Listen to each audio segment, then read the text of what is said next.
Hi, welcome back to the channel. It's week 3.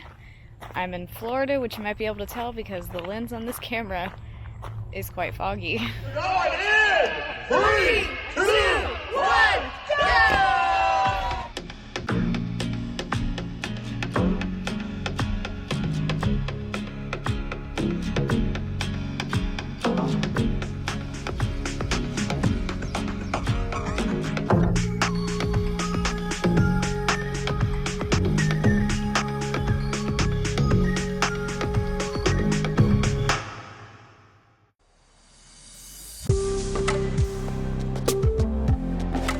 So it's actually a long run Saturday.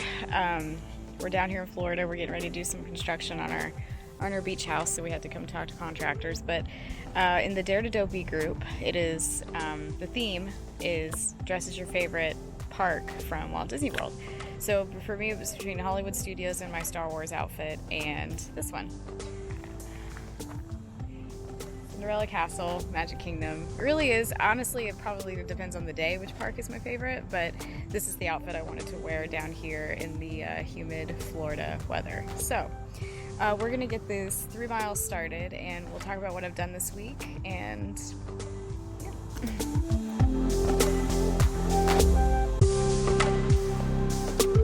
Because of travel, I had to do my 45. My 2:45s, you know, on Monday and Wednesday as opposed to Tuesday, Thursday. Monday I actually got up and did a 5 a.m. run with my friends. And then Tuesday I actually did my easy 2, you know, trying to get back into the habit of running 6 days a week. Wednesday we were down at our southern location for work. So I did a treadmill run, 45 minutes. And my workout this week was intervals. I'm gonna start jogging. So I did some intervals on the tread. Thursday we drove all the way back down here to Florida, so wasn't able to run that day. Yesterday did an easy heart rate 2 miles right here where I'm running now. And okay, that brings us to Saturday. Here we are. Very pretty sunrise this morning, but it's not translating on camera very well. All right, 1 mile in. Oh goodness, Florida humidity. I don't mind it, but at the same time I do mind it when I'm trying to run. I've tried running and existing, like in Arizona for example, it's so dry, which helps with the running, but it just dries my skin out. Anyway, so since we have 3 miles, and I have some new people that have joined me on this journey, I figured I would do 3 origin stories. My personal origin story, my running origin story, and my runDisney origin story. So, just real quick, because I'm about to start jogging here in a minute. Personal origin story for mile 1. I was born in Meridian, Mississippi in '87. I'm 37 years old. I've moved around quite a bit. I've lived in a couple different places in Florida. Like I said, I was born in Meridian, Mississippi. I only lived there for about a year. Then lived in a couple of places in Florida. Lived in Virginia for a little bit. Graduated high school near Tampa, went to school at UCF, and then moved up to North Georgia. All right, real quick before I have to start running again.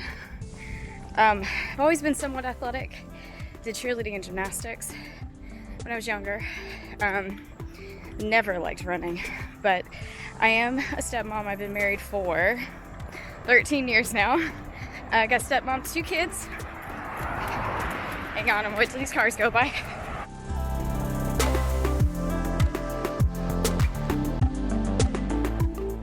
Stepmom to 2 kids, they're both in college now. But in middle school, they both started running cross country. And I was like, hey, it's a good way to spend time with them. And then also at the same time, I was scheduled to go on a Disney cruise with my sister. And I knew that they did a 5K.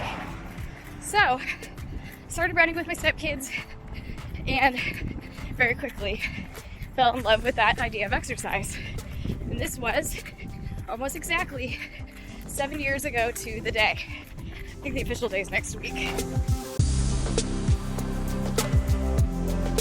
So that's pretty much the running origin story. 7 years ago, ran my very slow first 5K with my little pup Scout and my dad out at the dam. And it escalated a lot since then. Leading into my runDisney origin story, you know, I did the 5K on Castaway, like I mentioned, and I started thinking about, could I run at Disney? I never, at that point, had never conceived doing anything more than a 10K out there. But my sister and brother-in-law over at Mass Gen, their race recaps just make it seem like so much fun. Oh, turnaround time. So, decided to sign up for Princess. That seemed like a fun weekend. Princess 2021. So excited.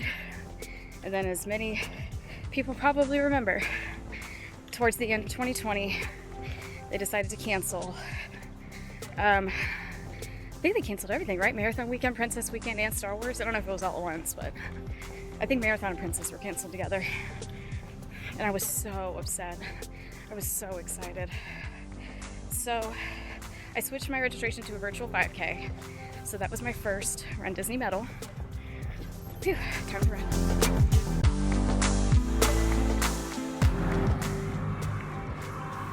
Okay, hopefully traffic will cooperate, not be too loud. So, ran virtual 5K, signed up for Princess Challenge 2022, which actually happened to occur in the anniversary year. So you can call it divine intervention, because anniversary year races are the best. Anniversary being it was the 50th of Magic Kingdom.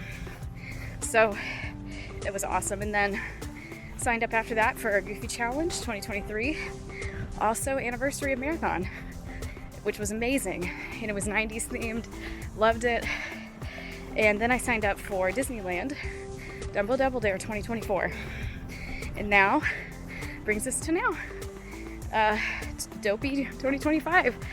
Oh, I'm on a roll, aren't I? Oh, and I almost forgot. I keep forgetting. I'm going to Wine and Dine later this year. My first Wine and Dine. Yay!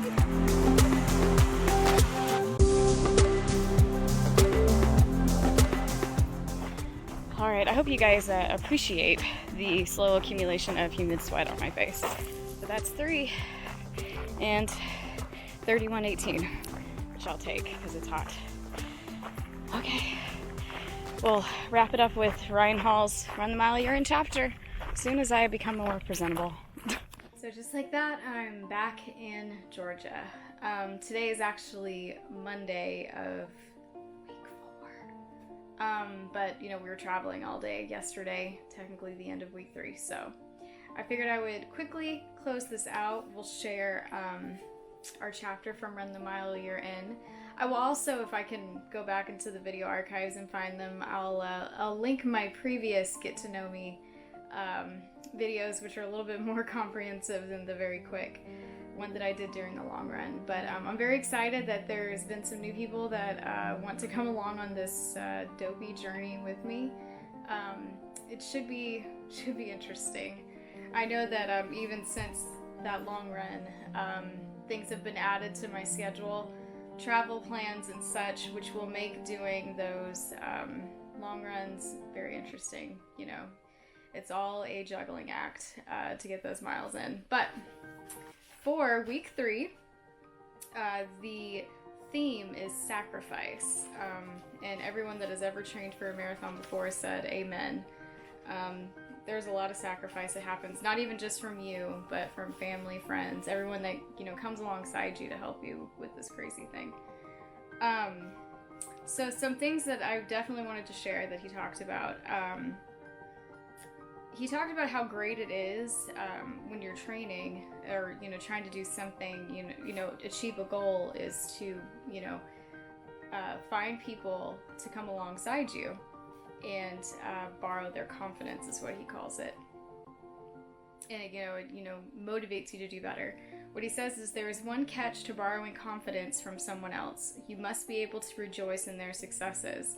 Often when one of my teammates or peers popped a big race, I got upset. It was as if their success meant my value took a dive. I had to remind myself to celebrate others' achievements, because what makes me special, important, or of worth has nothing to do with my or anyone else's performance. I love that, because I think that gets lost in the culture today. That, you know, you have to be better than that person standing next to you. And I hate that for today's world. Just because somebody is achieving something doesn't make what you do any less. I think that's something that's so important to remember, that what you do is just as important as what that other person does. We should be building each other up always. And I read a few sentences later, he says that when he was setting goals, I would always to be the best version of me that I could be. And that's my theory for my training, because I guess maybe it's easier for me because I know I'm not going to be the best probably when it comes to running. Even for my age group or, my circle of friends, I'm fairly slow. But set personal goals, and I feel very accomplished when I set a personal goal and achieve it. And there's been times where I've set those goals and haven't achieved them. Just go back to that hike that we weren't able to finish in Colorado because the altitude got to me and my pack was too heavy, and that one bothered me. And there's been plenty of times where I set time goals and haven't made them, either because I wasn't prepared or the weather didn't cooperate, or it happens. But I feel like that's the best way to do it, is to not worry about beating somebody else, but set a personal goal for yourself. And as far as the theme of sacrifices are things God is calling us to give up for our own good. I like to look at sacrifice as a forest burning down. Fires are messy, dangerous, and even catastrophic, but they're essential for clearing the forest of dead underbrush and preparing it for new growth. And I think that is the best metaphor for sacrifice, because, we don't ever want to give up our stuff, our things, our idea of where our life should go. But God's got the bigger picture in mind. And sometimes the sacrifices, can hurt a little bit, but it's in that you grow. So I really liked that metaphor. As I mentioned a little bit ago, traveling has been added to my schedule for the next couple of months, and going into week 4 we're going to be traveling again, so it'll be interesting to fit in the workouts, but it's just a little bit of travel, so it won't be too bad. So I hope everyone is good. I hope training is going well. Just like everybody else in their videos, I'm just desperately waiting for this heat to go away. Having to run in Florida was interesting, but it's good to know that even if you have to slow down by a whole ton, you can still get that time in, because you never know what that weather is going to be like at any of the Florida race weekends. So be sure to give this video a like, leave me a comment. I know that the Olympics, I believe, are starting next week, so do you have any favorite sports that you like to watch for the Olympics? I love watching gymnastics, and of course I love, now that I've gotten into running, love watching the running events. I love watching swimming. There's not very many Summer Olympic sports that I don't enjoy watching. And be sure to subscribe. Come along this journey with me if you haven't subscribed already. Always remember that you are God's masterpiece. I'll see you next week. Someone is very happy to be home and back in her favorite chair.